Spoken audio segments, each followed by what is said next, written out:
Well, hello, and welcome back to the wrong side of town. If you've stumbled into this Manson case, somewhere along the way, you might have ran into what they call the Book of Death. Or the Book of the Dead, I think it's called. Whatever it's called. How much do you know about this Book of the Dead? It's got all this rumor that goes to it. But how much do you know about it? Let's talk about the Book of the Dead today here on the back.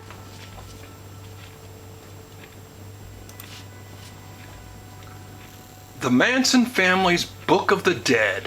What do you actually know about the Book of the Dead? We know that Lynette was pushing an 8x10 book for anybody who wanted to look or anybody who wanted to print it, and somebody finally did. It was the principles and philosophies of the Manson family, and they got a couple people to look at this thing. And it was probably the worst thing they could have ever done, because all it did was just bring more attention to themselves. But I think that's all the Manson family was really ever looking for anyway. It's just more attention for themselves. And they sure got it. They got it from everybody, from the prison to the FBI. All from this Book of the Dead. And it was the downfall for a lot of them.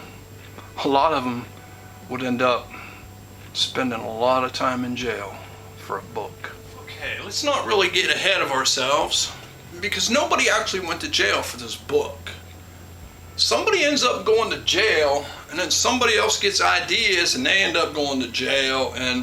But it isn't this book, because this book, it's just a fantasy in people's heads is what it is.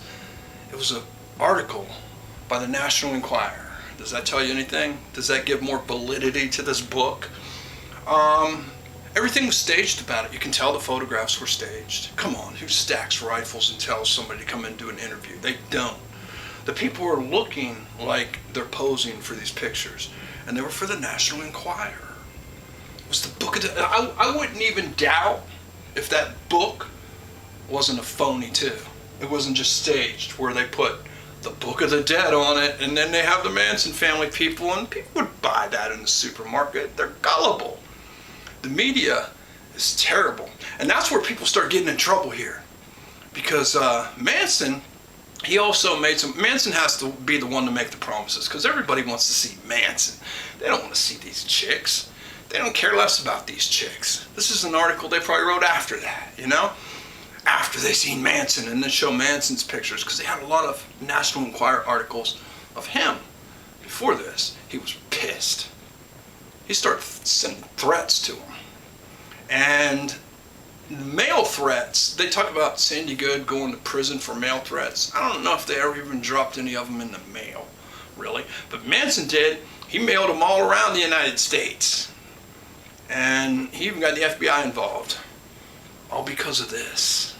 It's funny how things change, because the National Enquirer reporter, the same person that was dealing with Manson for the interview, was now talking to the FBI on February the 3rd, 1977 to tell them that they had an original letter that contained a threat and how to deliver it to the FBI.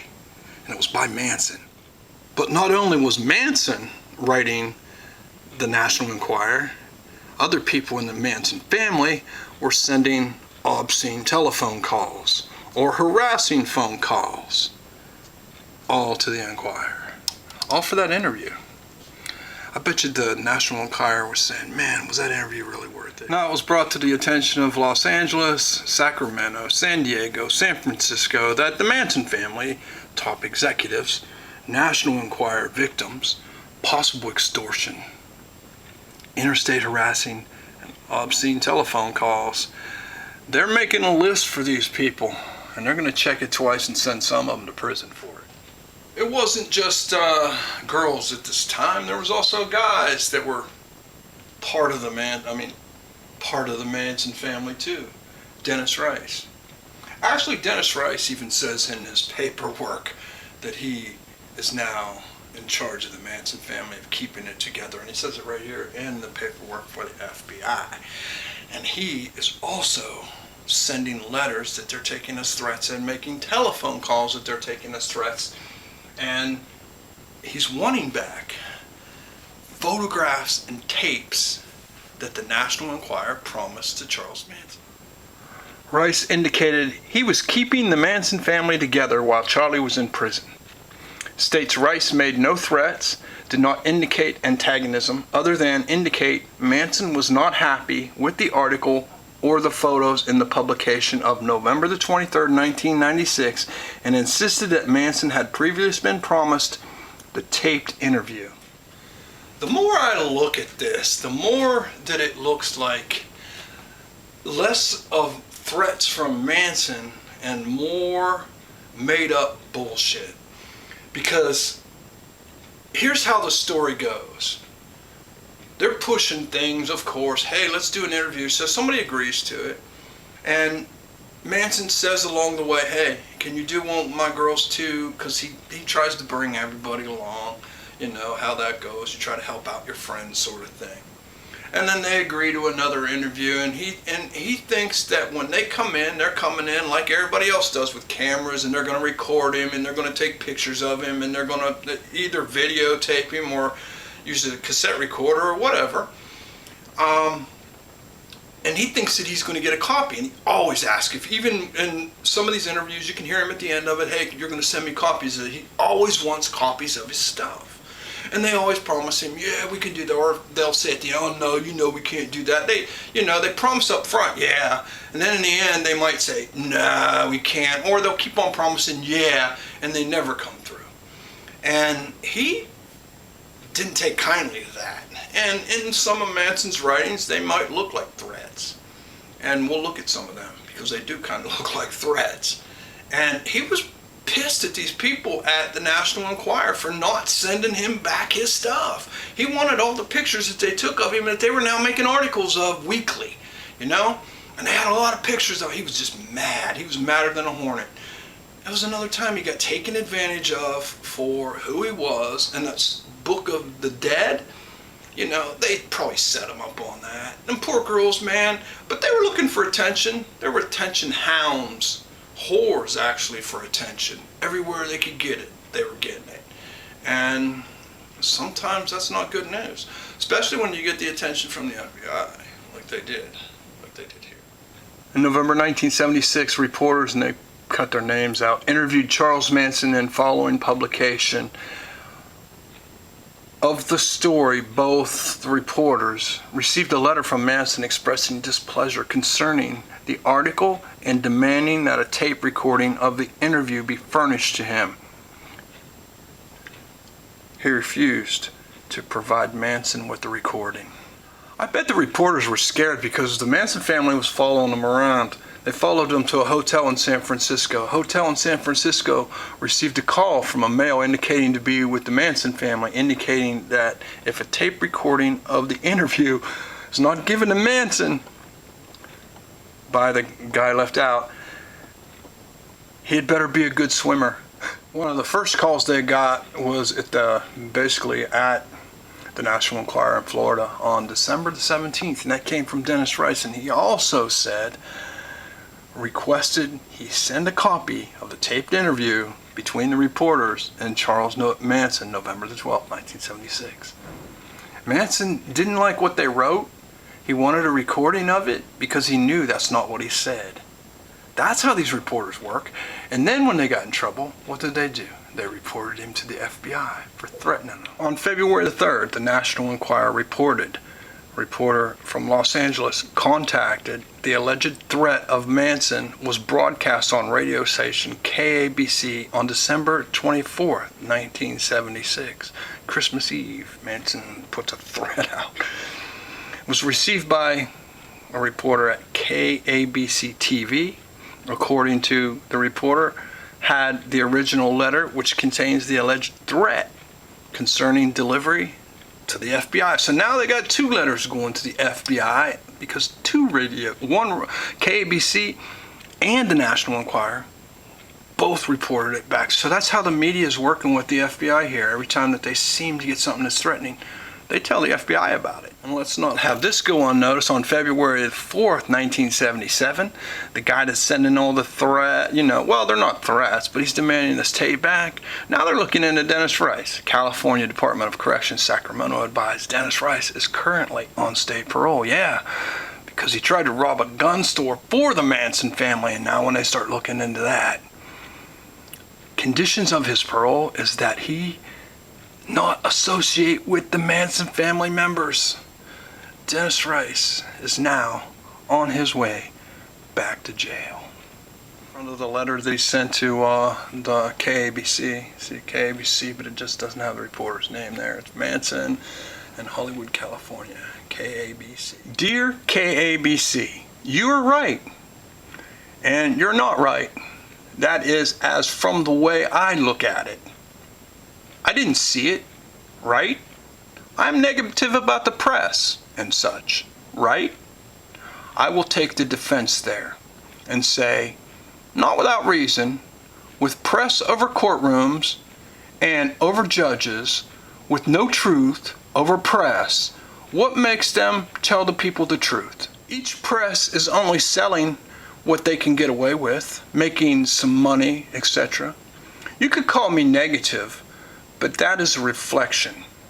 I should kill some of the press, and maybe that would impress them to be truthful. The judge asked a reporter to tell where he got his news, and he said, I couldn't tell. Yes, he can't tell, because he made it up for 6 billion years. It's your press, and in lies, it's got to go. I didn't even know Paul. The press have had 7 years with the help of 250 DAs and every nut who had something to say. How could I clear up all that BS and pick back up all that fear in one interview? I tried with a paper because that's what was pushed on me. There are a lot of divided lines in people's brains under the confusion. You say my head type. I never had a type or a lifestyle. I lived in a garbage can, and I didn't tell no one what to do. As long as they left me alone. I didn't snub you. Man, you're on a head trip. I might burn it down and kill everyone in it, but I'm not a snub. And I never favored, I'm pushed and pulled by every self. I never favored, I'm pushed and pulled by every self and person that hopes that I'll kill them. First, because they don't like the hell that they made for themselves to live in, and they want me to send them to their Christ. I'm not going to put a guilt trip on you or off you, and judge you. If I reflected guilt on you, I would need to have that feeling. I don't. I was looking at the U.S. press and who owns it and who buys up everything. And I felt then to move my thoughts to world appeal. For I've got outlets to France, Germany, England, and such, with offers of some money if I want. The prison systems people run more game off of interviews than you realize. And each one I do, handcuffed, I've got to go through so much bullshit you wouldn't believe it. Fuck public image. They made one, they can live in fear of it until it eats them. I know and got no bad. I know and got no bad coming. I broke no laws to be here, so your law can be the outlaws for all I care. I saved my own world for me and my children. They can go with the Nixon's public image. And I'm not uptight at you. I don't see you or have uptight or not uptight to go with the reporter. I don't like or dislike you. I write you as a U.S. press I don't like or dislike you. I write you as a U.S. press. The ceiling, a block, mass brain waves to sheet, 5 who run like wheat, fields in the fear's wind. Fear's what they want, try to buy, and death is what they pray to. This is what they called the part of the letter that was the threat, and it's the next part of the letter. The pertinent portion reads, had I been a killer, no one would call me a creep. Now that I'm a legal killer, I'll clean that up as I go. Watch the 3 heads of the acquirer for lying to me. When press heads start popping off, watch who turns around. Yes, I'm down, and it takes me time to move the thoughts, but once set, they're gone, and nothing can stop them. A lot of press will soon see who holds the stick over their lying, blood-sucking ass. What the public thinks is fed and means little, 'cause they don't do nothing but lie in the streets and whine and whimper and cry for another chance. Vince Bugliosi is a good boy, and like all good boys, do what they've been told. I tricked him, and he's done just what I thought. His book, I brain world project and feed it to the money mind. All you need to know about me is I'm a knife in the night of your mind's eye's brain, and I never need to pick it up. It moves in the one of me, and that's the world. Send me a copy of the program you put in the money mind, and what the reporter said, and his address, if you got. I already got your address. Charles Manson. So I guess all you need to know about the Book of the Dead, it was the work of the National Enquirer. And that might even give you a little pause into even if it was real or not. Because Manson really wanted the tapes from the interviews he was in. And it wasn't really, he didn't care about that other one that they were in. He was just particularly one that he was in because they were taking a bunch of pictures of him. And when they're taking all these pictures, then they keep using them later in different articles. And Manson did this, Manson did it. Just a bunch of whatever they decided Manson did that day. Well, the prison, they investigated it. There's more letters. There was 2 more letters and 2 more threats. And maybe I'll read them later. Who knows? They're just the same old kind of stuff as that right there. Dennis Rice, he went back to prison. And he went back to prison for like a couple more years just for violating his parole. Just for pretending like he was in the Manson family. Does any of these people really seem dangerous? Or does this just seem like some damn movie? I don't know. It seems like a movie to me. Until the next time we come back to look at more things of Charles Manson and his movie and his cast of characters. Peace.